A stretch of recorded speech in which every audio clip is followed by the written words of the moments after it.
Hello my dear student, Drona coaching classes YouTube ಚಾನಲ್ಗೆ ತಮ್ಮೆಲ್ಲರಿಗೂ ಸ್ವಾಗತ.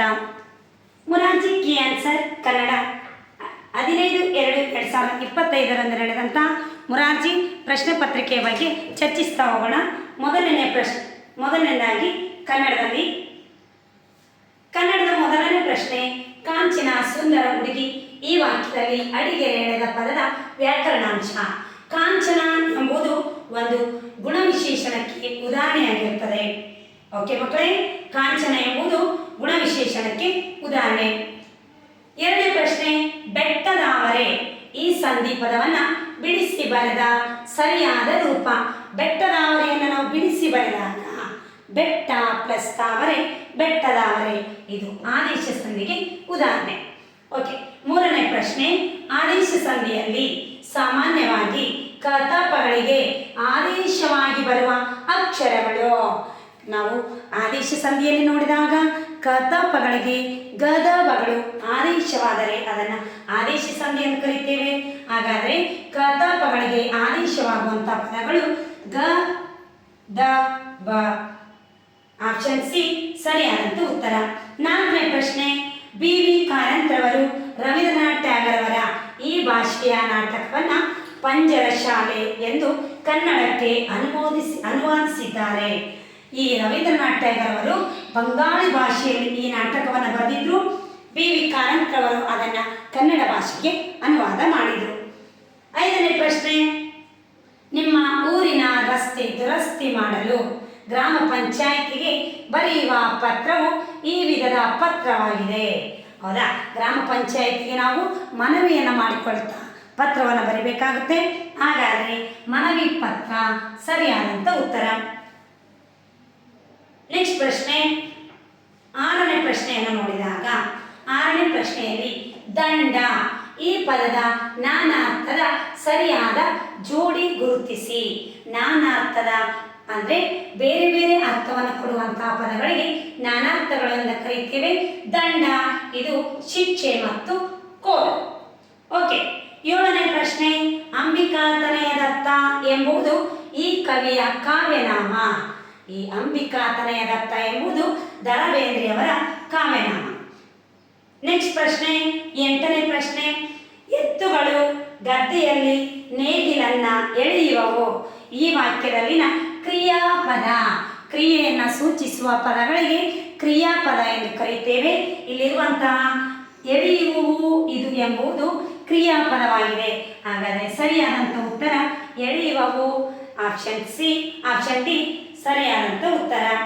ನೆಕ್ಸ್ಟ್ ಪ್ರಶ್ನೆಯನ್ನು ನೋಡಿದಾಗ ನೋಡಿ ಮಕ್ಕಳೇ, SGM ಮತ್ತು ದ್ರೋಣ ವಿದ್ಯಾಪೀಠ ಇವರ ಸಹಯೋಗದಲ್ಲಿ ರಾಂಪುರ್ನಲ್ಲಿ ಬೇಸಿಗೆ ತರಬೇತಿ ಶಿಬಿರ 2025 ಇದನ್ನು ನಡೆಸಲಾಗುತ್ತಿದ್ದು 4ರಿಂದ 10ನೇ ತರಗತಿಯ ಕನ್ನಡ ಮತ್ತು ಇಂಗ್ಲಿಷ್ ಮಾಧ್ಯಮದ ಮಕ್ಕಳಿಗೆ ಈ ತರಬೇತಿಯನ್ನು ನೀಡಲಾಗುತ್ತದೆ. 4 ಮತ್ತು 5ನೇ ತರಗತಿಯ ಮಕ್ಕಳಿಗೆ ನವೋದಯ ಫೌಂಡೇಶನ್ ಕ್ಲಾಸಸ್ಗಳು, ಸೈನಿಕ, RMS, ಕಿತ್ತೂರು, ಮುರಾರ್ಜಿ, ಆದರ್ಶ, ಆಳಿಕೆ ಪರೀಕ್ಷೆಗಳ ತರಬೇತಿಯನ್ನು ನೀಡಲಾಗುತ್ತಿದ್ದು 6 ಮತ್ತು 7ನೇ ತರಗತಿಯ ಮಕ್ಕಳಿಗೆ Kannada, maths, English, spoken English ಮತ್ತು GK ಫೌಂಡೇಶನ್ ಕ್ಲಾಸಸ್ಗಳು. ಅದೇ ರೀತಿಯಲ್ಲಿ 8, 9 ಮತ್ತು 10ನೇ ತರಗತಿ ಮಕ್ಕಳಿಗೆ ಮ್ಯಾಥ್ಸ್, ಇಂಗ್ಲಿಷ್, ಸೈನ್ಸ್ ಮತ್ತು ಸ್ಪೋಕನ್ ಇಂಗ್ಲಿಷ್ ಇವುಗಳನ್ನು ನಡೆಸಲಾಗುತ್ತದೆ. ಎಲ್ಲ ಮಕ್ಕಳು ಹೆಚ್ಚಿನ ಒಂದು ಸಂಖ್ಯೆಯಲ್ಲಿ ಇದರಲ್ಲಿ ಭಾಗವಹಿಸಿ ತಮ್ಮ ಜ್ಞಾನವನ್ನು ಹೆಚ್ಚಿಸಿಕೊಳ್ಳಬೇಕಾಗಿ ತಮ್ಮಲ್ಲಿ ವಿನಂತಿಸಿಕೊಳ್ಳುತ್ತೇನೆ. ನಿಮ್ಮ ಜೊತೆಗೆ ಮತ್ತು ನಿಮ್ಮ ಸಂಬಂಧಿಕರಿಗೂ ಇದನ್ನು ತಿಳಿಸಬೇಕಾಗಿ ವಿನಂತಿ. ಅದೇ ರೀತಿಯಲ್ಲಿ ನೆಕ್ಸ್ಟ್ ಪ್ರಶ್ನೆಯನ್ನು ನೋಡಿದಾಗ 9ನೇ ಪ್ರಶ್ನೆ, ಮಹೇಂದ್ರ ಮಾರುಕಟ್ಟೆಗೆ ಹೋಗುತ್ತಾನೆ ಈ ವಾಕ್ಯದಲ್ಲಿರುವ ವರ್ತಮಾನ ಕಾರಕ ಪ್ರತ್ಯಯ. ಓಕೆ ಮಕ್ಕಳೇ, ವರ್ತಮಾನಕ ಕಾರಕದಲ್ಲಿ ವರ್ತಮಾನದಲ್ಲಿ ನಾವು ಉತ್ತ ಪ್ರತ್ಯಯವನ್ನು ಬಳಸ್ತೀವಿ. ಹೌದಾ, ಭೂತಕಾಲದಲ್ಲಿ ತ ಪ್ರತ್ಯಯ, ಅದೇ ರೀತಿಯಲ್ಲಿ ಭವಿಷ್ಯತ್ ಕಾಲದಲ್ಲಿ ವ ಪ್ರತ್ಯಯವನ್ನು ಬಳಸ್ತೇವೆ. ಹಾಗಾದರೆ ಇಲ್ಲಿ ವರ್ತಮಾನ ಕಾಲವನ್ನು ಕೇಳಿದಾಗ ಇಲ್ಲಿ ಉತ್ತ ಪ್ರತ್ಯಯವನ್ನು ಬಳಸಲಾಗುತ್ತದೆ. ಅದೇ ರೀತಿಯಲ್ಲಿ 10ನೇ ಪ್ರಶ್ನೆಯನ್ನು ನೋಡಿದಾಗ ಹುಡುಗನು ಹಣ್ಣನ್ನು ತಿಂದನು ಈ ವಾಕ್ಯವನ್ನು ವರ್ತಮಾನ ಕಾಲದ ಬಹುವಚನ ರೂಪದಲ್ಲಿ ಬರೆದಾಗ ವರ್ತಮಾನ ಕಾಲದಲ್ಲಿ ಬರಿಬೇಕು, ಜೊತೆಗೆ ಬಹುವಚನದಲ್ಲಿ ಬರಿಬೇಕು. ಹುಡುಗನು, ಇದು ಬಹುವಚನ ಏನಾಗುತ್ತೆ? ಹುಡುಗರು. ಹಣ್ಣನ್ನು, ಹಣ್ಣುಗಳನ್ನು ತಿಂದನು, ತಿನ್ನುತ್ತಾರೆ. ಯಾಕೆ ತಾರೆ? ವರ್ತಮಾನ ಕಾಲದಲ್ಲಿ ಹೇಳ್ಬೇಕಾಗುತ್ತೆ ನಾವು. ಹಾಗಾದರೆ ಆಪ್ಷನ್ ಸಿ, ಹುಡುಗರು ಹಣ್ಣುಗಳನ್ನು ತಿನ್ನುತ್ತಾರೆ, ಇದು ಸರಿಯಾದಂಥ ಉತ್ತರ. 11ನೇ ಪ್ರಶ್ನೆ, ಈ ಕೆಳಗಿನವುಗಳಲ್ಲಿ ಗುಂಪಿಗೆ ಸೇರದ ಪದ ಗುರುತಿಸಿ. ಮಲಿನ, ಕೊಳಕು, ಮಲಿನ, ಗಲೀಜು, ಸ್ವಚ್ಛತೆ. ನೋಡಿ, ಇವೆಲ್ಲವೂ ಸಮಾನಾರ್ಥಗಳನ್ನು ನೀಡ್ತಾವ, ಹೌದಾ? ಆದರೆ ಈ ಸ್ವಚ್ಛತೆ ಎಂಬುದು ವಿರುದ್ಧಾರ್ಥಕ, ಇವುಗಳಿಗೆ ವಿರುದ್ಧಾರ್ಥಕ ಪದ. ಆದ್ದರಿಂದ ಗುಂಪಿಗೆ ಸೇರದಂಥದ್ದು ಸ್ವಚ್ಛತೆ. ಆಪ್ಷನ್ ಡಿ ಸರಿಯಾದ ಉತ್ತರ. 12ನೇ ಪ್ರಶ್ನೆಯನ್ನು ನೋಡಿದಾಗ ಕಂಠವು ಬಿಗಿದು ಬಂತು, ಈ ನುಡಿಗಟ್ಟಿನ ಅರ್ಥ. ಕಂಠವು ಬಿಗಿದು ಬಂತು, ಈ ನುಡಿಗಟ್ಟಿನ ಅರ್ಥ ದುಃಖ ಉಬ್ಬಳಿಸಿ ಬರುವುದು. ಅಂದರೆ ಕಂಠ ಬಿಗಿದು ಬಂತಂದರೆ ಇಲ್ಲಿ ದುಃಖ ಇನ್ನು ಹೆಚ್ಚಾಯಿತು ಅಂತ. ಓಕೆ, ನೆಕ್ಸ್ಟ್ ನೋಡಿದಾಗ 13ನೇ ಪ್ರಶ್ನೆ ಏನು ಹೇಳ್ತಾ ನೋಡಿ. 13ನೇ ಪ್ರಶ್ನೆ, ಅಡ್ಡ ಮರದಲ್ಲಿ ಬೊಡ್ಡ ಕುಳಿತಿದ್ದಾನೆ, ನಾನು ಯಾರು? ಒಗಟು ಬಿಡಿಸಿ.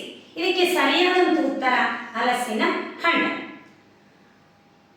ನೆಕ್ಸ್ಟ್ 14ನೇ ಪ್ರಶ್ನೆ, ಅಕ್ಕಿಯು ಹಾರಿ ಹೋಗಿ ಅಕ್ಕಿಯನ್ನು ತಿಂದಿತು, ಈ ವಾಕ್ಯದ ಸರಿಯಾದ ರೂಪ. ಅಕ್ಕಿ ಬರೆಯುವಾಗ ಈ ಅಕ್ಕಿ ಅಂದರೆ ಪಕ್ಷಿ, ಪಕ್ಷಿ ಈ ರೀತಿ ಬರಿತೀವ ಅಕ್ಕಿಯನ್ನ? ಇಲ್ಲ. ಆರಿ, ಇದನ್ನು ತಪ್ಪಾಗಿದೆ. ಇವೆರಡನ್ನು ನಾವು ಸರಿಪಡಿಸಿ ಬರಿಬೇಕು. ಹಾಗಾದರೆ ಹಕ್ಕಿಯು ಹಾರಿ ಹೋಗಿ ಅಕ್ಕಿಯನ್ನ ತಿಂದಿತು, ಆಪ್ಷನ್ ಬಿ ಸರಿಯಾದಂಥ ಉತ್ತರ. ನೆಕ್ಸ್ಟ್ 15ನೇ ಪ್ರಶ್ನೆ, ಮಗಳು ತಂದೆಗೆ ಪತ್ರ ಬರೆದಳು, ಅಡಿಗೆರೆ ಎಳೆದ ಪದಗಳಿಗೆ ಲಿಂಗ ಬದಲಾಯಿಸಿ ಬರೆದಾಗ. ನೋಡಿ, ಇಲ್ಲಿ ಮಗಳು ಎಂಬುದನ್ನು ಲಿಂಗ ಬದಲಾಯಿಸಬೇಕು, ತಂದೆಗೆ ಎಂಬುದನ್ನು ಲಿಂಗ ಬದಲಾಯಿಸಬೇಕು, ಬರೆದಳು ಎಂಬುದನ್ನು ಸಹ ನಾವು ಲಿಂಗ ಬದಲಾಯಿಸಬೇಕಾಗುತ್ತೆ. ಮಗಳು ವಿರುದ್ಧಾರ್ಥಕ ಲಿಂಗ ಮಗನು, ತಂದೆ ತಾಯಿ, ಪತ್ರ ಬರೆದನು. ಇಲ್ಲಿ ಬರೆದಳು ಎಂಬುದು ಬರೆದನು ಆಗುತ್ತೆ. ನಿಮ್ಮೆಲ್ಲರಿಗೂ ಈಗ ಗೊತ್ತಾಯ್ತು ಯಾವುದು ಆಪ್ಷನ್? ಆಪ್ಷನ್ ಸಿ, ಮಗನು ತಾಯಿಗೆ ಪತ್ರ ಬರೆದ. ಓಕೆ ಮಕ್ಕಳೇ, ನೆಕ್ಸ್ಟ್ ಪ್ರಶ್ನೆ ನೋಡಿ. ದ್ರೋಣ ಟ್ಯಾಲೆಂಟ್ ಅವಾರ್ಡ್ ರಾಜ್ಯ ಮಟ್ಟದ ಈ ಒಂದು ಟ್ಯಾಲೆಂಟ್ ಅವಾರ್ಡಲ್ಲಿ ಭಾಗವಹಿಸುವಂತ ತಮ್ಮೆಲ್ಲರಿಗೂ ಸ್ವಾಗತವನ್ನು ಕೋರ್ತಾ, ಈ ಒಂದು ರಾಜ್ಯ ಮಟ್ಟದ ದ್ರೋಣ ಟ್ಯಾಲೆಂಟ್ ಅವಾರ್ಡ್ 2025ರ ಒಟ್ಟು ಬಹುಮಾನಗಳ ಮೊತ್ತ 2 ಲಕ್ಷ ರೂಪಾಯಿಗಳವರೆಗೆ. ಈ ಒಂದು ಟ್ಯಾಲೆಂಟ್ ಅವಾರ್ಡ್ನಲ್ಲಿ ಭಾಗವಹಿಸಿರುವಂತಹ ಎಲ್ಲ ಮಕ್ಕಳಿಗೆ ಇದು ಒಂದು ಸ್ಪರ್ಧೆಯ ಒಂದು ಆಗಿರುತ್ತೆ. ಇದನ್ನು ಪ್ರಥಮ, ದ್ವಿತೀಯ, ತೃತೀಯ, ಚತುರ್ಥಿ, ಪಂಚಮಿ ಅಂದರೆ 5 ಬಹುಮಾನಗಳನ್ನು, first, second, third, fourth, fifth ಬಹುಮಾನಗಳನ್ನು ನೀಡಲಾಗುತ್ತದೆ. ಭಾಗವಹಿಸುವಂಥ ಮಕ್ಕಳು ತಮ್ಮ ಒಂದು ಹೆಸರನ್ನು ನೋಂದಾಯಿಸಿಕೊಳ್ಳಲು ಹೆಸರು, ತರಗತಿ, ಶಾಲೆಯ ಹೆಸರು, ವಿಳಾಸ, ಮೊಬೈಲ್ ನಂಬರ್ ಟೈಪ್ ಮಾಡಿ ಇಲ್ಲಿ ಕಾಣಿಸಿಕೊಳ್ಳುವಂಥ 9741312170 ಇದಕ್ಕೆ ವಾಟ್ಸಪ್ ಮಾಡಿ. ಅದೇ ರೀತಿಯಲ್ಲಿ ಈ ಒಂದು ಪರೀಕ್ಷೆಯು ನಡೆಯುವಂಥ ದಿನಾಂಕ, ಪರೀಕ್ಷೆಯ ದಿನಾಂಕ 23/3/2025 ರವಿವಾರ, ಸಮಯ ಬೆಳಗ್ಗೆ 11 ಗಂಟೆಗೆ ನಡೆಯಲಾಗಿದ್ದು, ಈ ಒಂದು ಟ್ಯಾಲೆಂಟ್ ಅವಾರ್ಡಿಗೆ ತರಬೇತಿಯನ್ನು ನಮ್ಮ ದ್ರೋಣ ಕೋಚಿಂಗ್ ಕ್ಲಾಸಸ್ ಯೂಟ್ಯೂಬ್ ಚಾನಲನ್ನು ನೀವು ಸಬ್ಸ್ಕ್ರೈಬ್ ಮಾಡಿದರೆ ಅದರಲ್ಲಿ ಪ್ರತಿದಿನವೂ ನಾವು ತರಗತಿಗಳನ್ನು ಹಾಕ್ತಿರ್ತೀವಿ, ಅದರಿಂದ ನೀವು ಪ್ರಿಪೇರ್ ಆಗ್ತೀವಿ. ಓಕೆ ಮಕ್ಕಳೇ, ನೆಕ್ಸ್ಟ್ ನೋಡಿ. ಅದೇ ರೀತಿಯಲ್ಲಿ ತರಗತಿಗಳು ಅಂದರೆ ಬೇಸಿಗೆ ತರಬೇತಿ ಕೇಂದ್ರಗಳು, ತರಗತಿಗಳು 1/4/2025ರಂದು ಪ್ರಾರಂಭವಾಗಲಿವೆ. ನೆಕ್ಸ್ಟ್ ನೋಡಿ.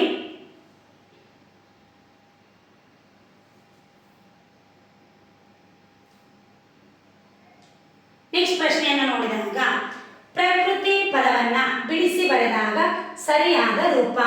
ಪ್ರಕೃತಿಯನ್ನು ಬಿಡಿಸಿ ಬರೆದಾಗ ಪ + ಪ್ಲಸ್ ರ ಪ್ಲಸ್ ಅ, ಕ್ರೂ ಕ ಪ್ಲಸ್ ರು, ತಿ ತ ಪ್ಲಸ್ ಇ.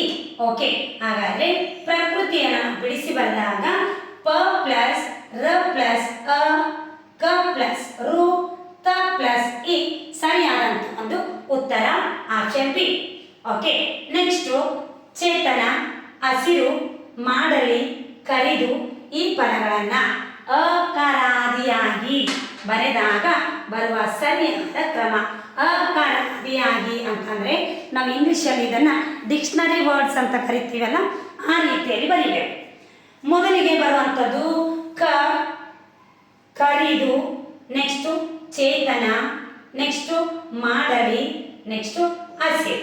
ಓಕೆ, ಇದು ಫಸ್ಟ್ ಬರುತ್ತೆ, ಸೆಕೆಂಡ್, ಥರ್ಡ್, ಫೋರ್ತ್. ಆಪ್ಷನ್ ಯಾವುದಿದೆ? Okay, good. ಆಪ್ಷನ್ ಎ ಸರಿಯಾದಂಥ ಒಂದು ಉತ್ತರವಾಗಿರುತ್ತದೆ.